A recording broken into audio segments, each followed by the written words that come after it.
What is branding? Branding is everywhere.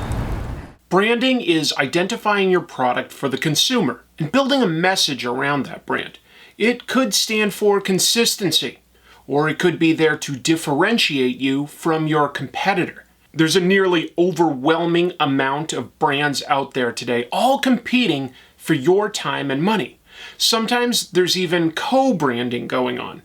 A brand can come to represent a certain level of quality. It could become part of your identity. When it comes to comics, branding is a differentiator, something that helps it stand out from all the similarly sized and themed books all around it.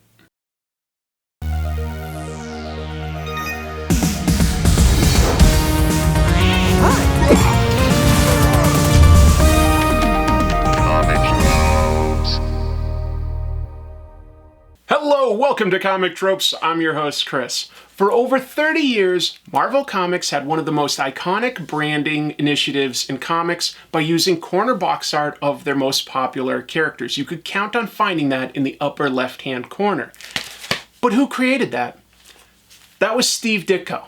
Best remembered as the creator of characters like Spider-Man and Doctor Strange, he is the unsung hero when it comes to introducing Marvel's iconic branding.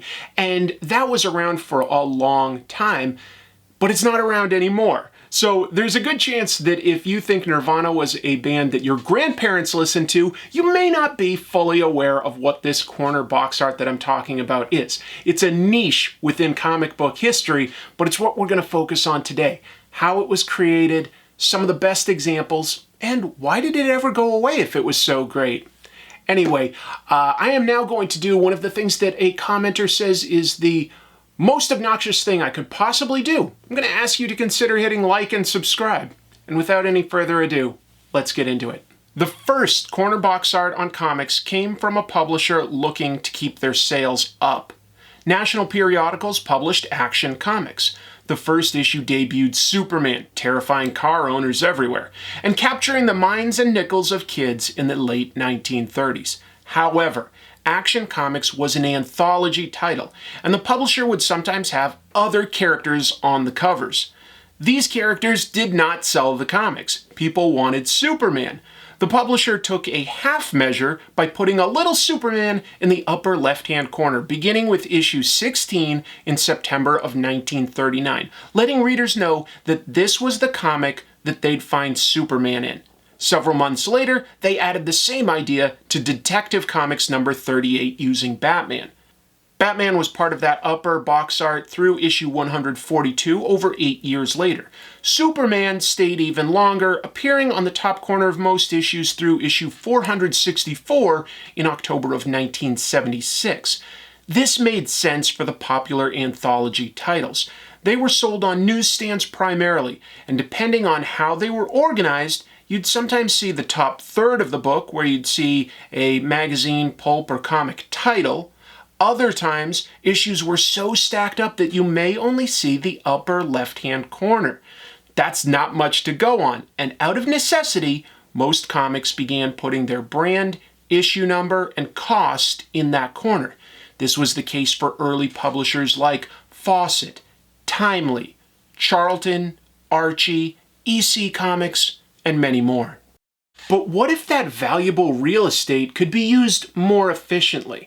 When Marvel Comics started in the 60s, they didn't really have a brand. They had been known as Timely Comics for a long time, briefly as Atlas Comics, but Marvel Comics didn't really mean much to a comic book reader.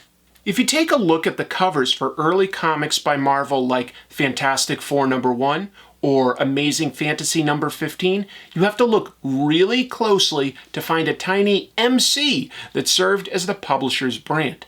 But by issue number 2 of Amazing Spider-Man, Steve Ditko had an idea. He put an illustration of Spider-Man's mask in the upper left-hand corner along with the issue number and price. Editor Stan Lee saw the value in this concept right away, and believe it or not, he did not take credit for it. In the letters page of Fantastic Four number 18, a reader asked who came up with the idea, and Stan Lee answered that it was Steve Ditko. Before it was easy to refer to back issues, this bit of trivia was forgotten for a long time, and people wondered if Jack Kirby may have come up with the idea. After all, Fantastic Four and even Patsy Walker came out before that issue of Amazing Spider-Man and used corner box art. But those comics only came out slightly before the issue of Amazing Spider-Man, and Jack Kirby never claimed any credit for coming up with the concept. It became the thing you could count on finding over the years on all Marvel comics, with slight variations going across the titles all the way into the speculator boom of the 1990s when it was phased out. Let's take a look at some of the best examples. While DC Comics, Marvel's main competitor, moved to an iconic bullet logo in their upper left corner, Marvel showed you the characters that were in the book itself. Fantastic Four showed each of the four heroes' heads. Avengers followed with the so-called Cap's Kooky Quartet, the name for the addition to the Avengers of Captain America, Scarlet Witch, Quicksilver, and Hawkeye. That started in issue 16. But why these disembodied heads? Because it could have just as easily been the Marvel logo, a smaller version of the title, or some sort of emblem. It's probably just the most dynamic option, but comics also have a history of showing superhero heads as a type of roll call, going back to the issues of Justice League by Gardner Fox, who would have every issue's first page feature a roll call of the heroes in that story. This use of multiple heads also helped Marvel for its titles that would split the issue with two features. In the early 60s, when Marvel Comics superhero titles were coming out, they did not have strong distribution. In 1957, Atlas, the predecessor of Marvel Comics, had lost its main distributor. They ended up striking a deal with Independent News to get their books released on newsstands. But Independent News was owned by DC Comics, so there was a catch. They could only release 8 monthly titles at a time, no more. That was the case all the way through 1968, and until then, Marvel had to be very judicious and careful in what titles they decided to put out each month. To keep more of their characters in publication, Marvel used some titles as split books, with half of the book for each character. Tales to Astonish featured Hulk and Namor, the Submariner. Tales of Suspense was dedicated to Captain America and Iron Man. Strange Tales was dedicated to Doctor Strange and Nick Fury, Agent of S.H.I.E.L.D. And Journey into Mystery featured Thor and a backup feature called Tales of Asgard. Having corner box art that showed both characters helped readers keep track of what book they wanted to buy. Fantastic Four eventually moved to featuring the most popular character, the Thing, much more prominently than the others. Eventually, Thing became the only figure in the corner box, and he stayed there for a long time. Spider-Man updated from Spider-Man's head by Ditko to a full body shot when artist John Romita Sr. took over, and that remained in place from issue 48 and the next 151 consecutive issues. Other artists began giving their spin on Spider-Man as they took over as the main artist on the title.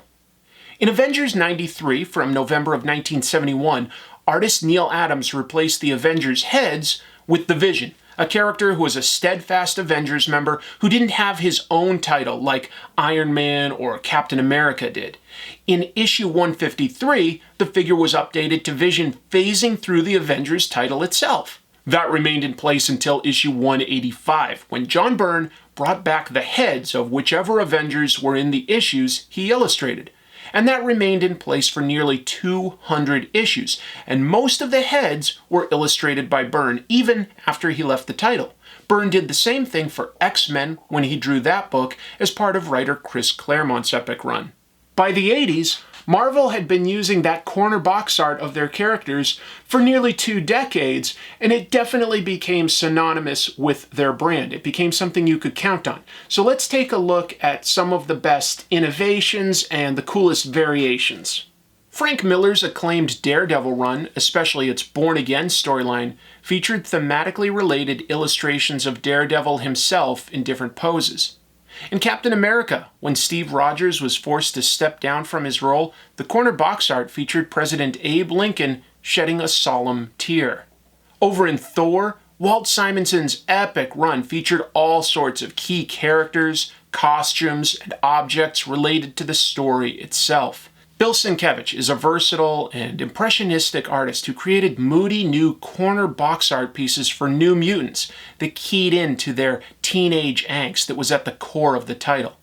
Over in The Incredible Hulk, there was a storyline where Hulk had Bruce Banner's intelligence for a time, but slowly lost it as he devolved into a rampaging beast.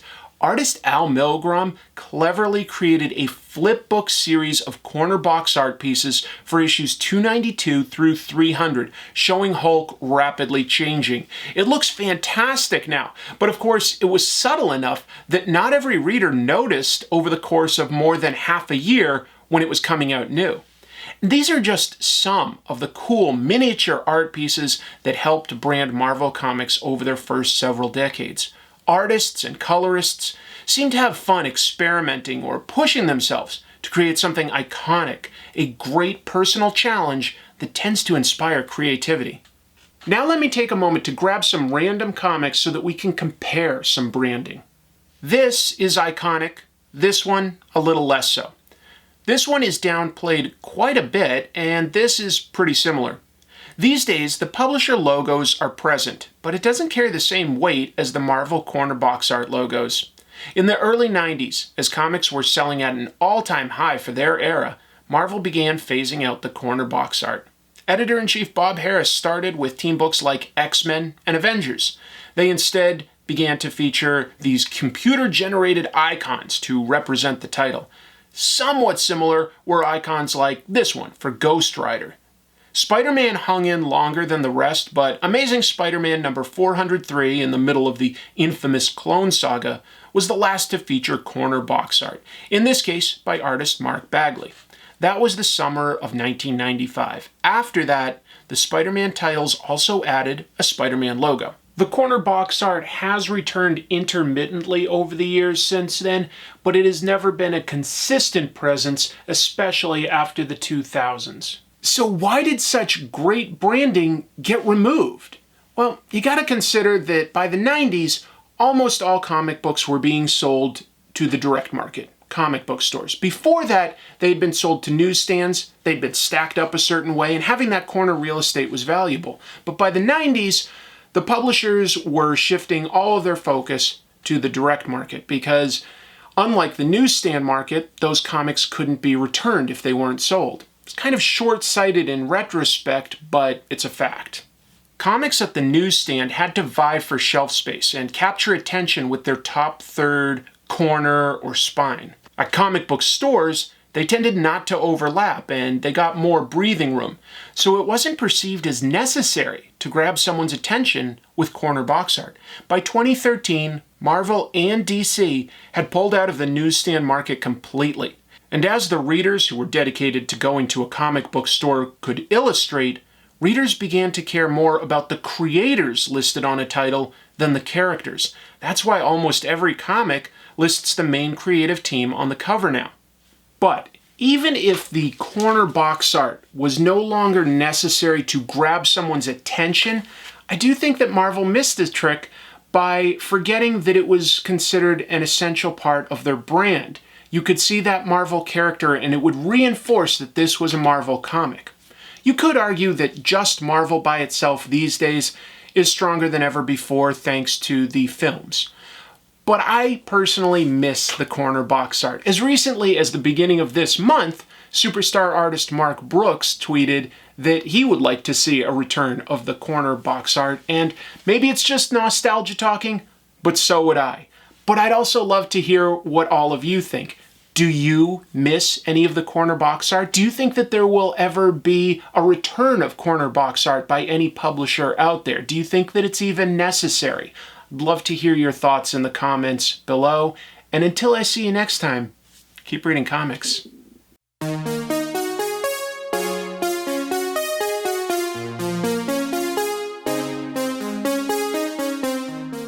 Thanks for watching this video. If you liked it, please consider hitting like and subscribe. If you'd like to support the show, there are merchandise links beneath the YouTube video, and you can always hit join on YouTube or visit Comic Tropes on Patreon to get access to special perks.